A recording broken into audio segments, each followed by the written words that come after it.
Hello and welcome back to my studio. Today I'm going to show you a really neat trick for how to take a picture and copy it exactly, but also enlarge it using the grid.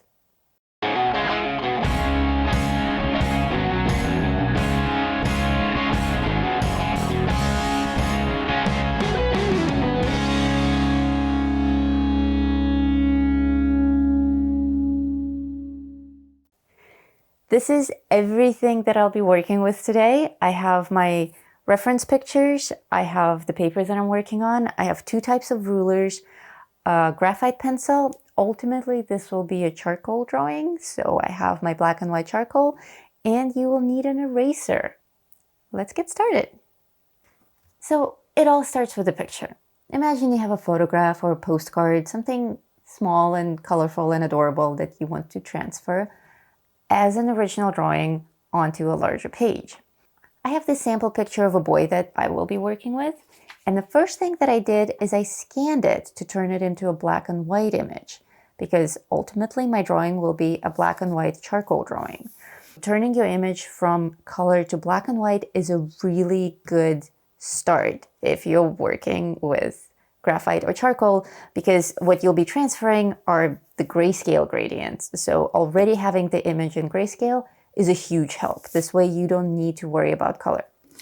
Having turned it black and white, I now have to put a grid on this image. So notice that the dark areas are a little bit too dark. So if I draw on this with a graphite pencil, I may not be able to see the lines that I'm making. So the next thing that I did is I printed the same image, but at 80% capacity. But that wasn't enough either, so I dropped it down even further to 60%. And while this will be my reference photo, the 60% opacity is the one that I drew my grid on. And the reason I made it so pale is so that I can see the lines, the guidelines that I've drawn on it. So I've already prepared my reference photo with the grid, as well as my paper with the grid. But let me show you exactly what I did to get to this point. Working with my reference image, I decided that I want a skinny vertical section of the picture that I'm transferring. So the size that seemed good to me was 7 by 11 centimeters. The numbers here don't matter at all. This can be in inches, this can be in centimeters. The idea is to get a grid on your image that is made up of squares. 7 by 11 worked for me because I'm going to make the drawing version of this exactly twice as large. So the paper that I'm ultimately going to work on happens to be more or less 14 by 22. So 14 by 22 is kind of perfect for me because half of that is 11 by 7. So of course this picture isn't naturally 11 by 7. It's some arbitrary number because it's just a picture that I printed from the internet. This paper isn't exactly 22 by 14 either. So what I had to do was to make these grids that fit perfectly into my dimensions. So I actually started with the larger page, and this is how I worked on it. Make sure that you have a pencil that you're working with that is very, very light. This is an HB. An HB graphite is roughly in the middle of the gradient scale. You have your H's that go in one direction and your B's that go in your other direction. Normally, if something is an H, it's a harder pencil. Harder means lighter. I'm working with an HB so that it's a little bit easier for you guys to see on camera. But I would go for something even higher so that the lines are barely visible on paper because I'm going to have to erase them later on. So I measured out 14 on the top.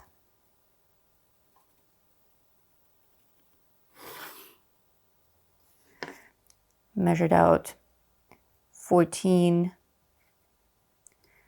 on the bottom. And I always like to make a mark in the middle as well, just to make sure that my straight line goes through 3 points, not 2. That always assures that my line is straight. So then I'll connect my 3 lines. And here as well.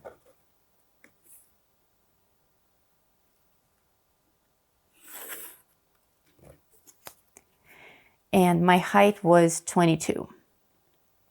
So from the top, from my top vertical line all the way down, I will mark it 22. And here as well, 22. And now I have the frame. And ultimately, I will probably cut my paper down exactly along these edges so that I have a perfect 11 by 22 drawing. But for now, we'll just keep it as a frame. Now, within my 11 by 22 frame, I want to make squares that are 2 centimeters each. So I will mark 2 centimeters all the way along the top. You get the idea. I will mark them all the way along the bottom.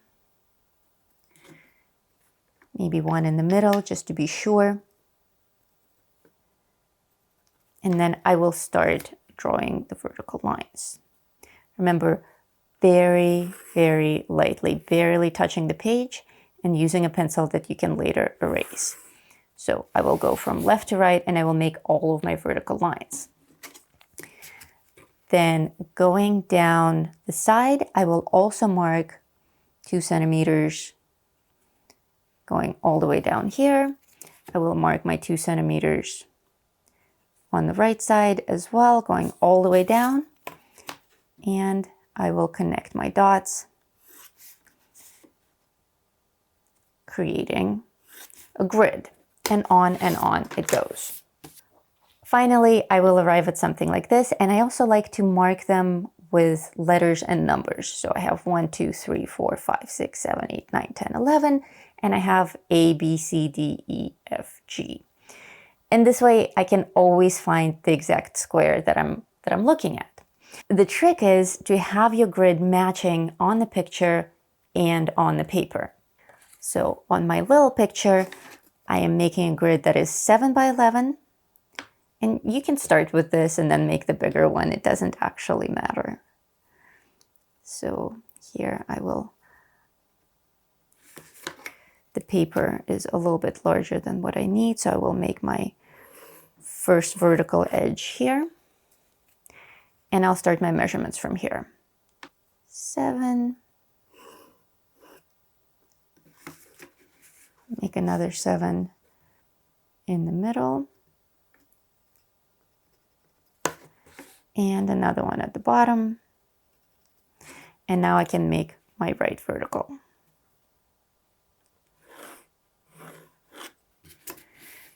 Now let's measure 11 from the top. This page is almost 11 anyway, so it's kind of perfect. All the way to the bottom. And now I have my frame. Now this frame, 7 by 11, is exactly half the size of this frame, 14 by 22. So now I will proceed to make the same exact squares, the same exact number of squares, but these will be 1 by 1. So 1, 2, 3, 4. Same thing on the bottom, and then on the side, 1, 2, 3, 4, and I'll create my grid exactly the same way and arrive at this. And again, I will mark them on the sides, 1, 2, 3, 4, 5, 6, 7, 8, 9, 10, 11, and A, B, C, D, E, F, G. So now I have matching grids, but one is twice as large as the other. Here comes the fun part. Now we have to transfer this image from here to here. And the way that we do that is we follow every single square. You can start at the top left, for instance, and go 1 by 1 and see if there's anything within the square that you can draw. Or you can start with your favorite square that's the most interesting and work your way out. Most people tend to go from the upper left corner and just sweep the page. So we'll do it that way. So still working with my graphite pencil, let's go from left to right. 1A, nothing really happens here. 1B, we have a little part of his hat right there. So we can eyeball it. Let's see, the square is about this big, and the corner of the hat takes up just a tiny bit over here. 1C, what else is happening here? The hat kind of goes across, not quite diagonally, starting a little bit higher than off the bottom and going mostly diagonally straight into the upper right corner. So that's what we copy. And our lines are very, very gentle. We're working only on the outline at this point, nothing else. Let's see, 1D, nothing really happens here on the top, but there is this part of the hat on the very bottom part of the square. So at this point, you're not looking at the complete picture, not like you would when you're freehanding stuff. These become abstract objects, so you have to be really careful and really judge what it is that you're seeing. For instance, this square right here, 1F, what do we see? We see a line that crosses from the top left, ends up on the bottom right, and kind of curves. So I'm leaving a lot of room for adjustment here, because later when the whole thing is done, I'm going to assess it and see if it actually makes sense from a distance. And I will make some freehand corrections to make sure that everything actually adds up as a picture that makes sense. Remember, work only with outlines at this point. We need to get the shape of the boy and his hat. And don't get carried away with details, because we need to take the time to erase all these lines before we can go to detail. And see how I'm making adjustments as I'm drawing. You don't have to be stuck with these lines. You can keep adjusting them as you go, as you reference your photo and you see that some things may be off. Just go back to that area and readjust it. The eyes. This eye happens on 4C and 4D. And with something as detailed at the face, you may even want to make a grid within a grid. So within every one of these squares, you can make another grid that's 3 by 3 or 4 by 4, so that you can get all the details of the eyes and the exact placement. Remember, don't go crazy with shading yet. We just want to establish where all the elements are. Now, working just with the face, I'm going to erase the grid lines and work with some shading.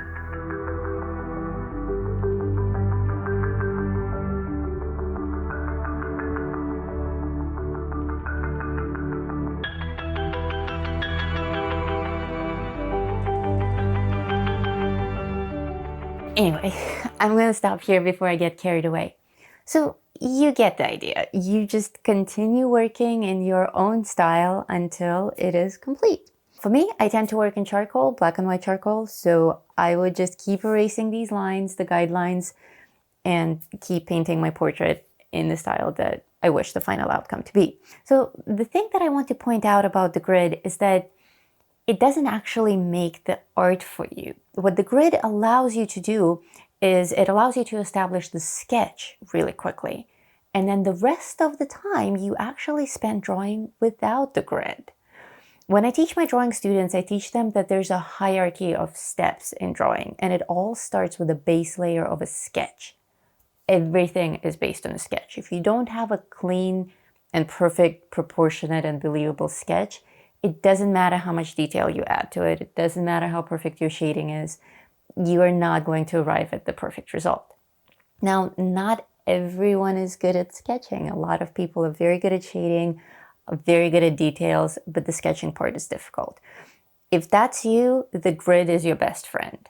Use the grid to establish the sketch, have your perfect outlines in place, then remove the grid, and then spend hours and days and weeks and however long you need to perfect the rest of the drawing. The reason that I use the grid is for enlarging images. So if I have a tiny little photograph and I need to make it this big, I'm probably just going to use the grid to transfer the actual shape onto a larger surface. And then having established the shape, remove the grid and continue with the details. You can enlarge it up to indefinitely. You know, we did twice the size, but it can be 3 times the size, 4 times the size, 5 times the size. The sky's the limit.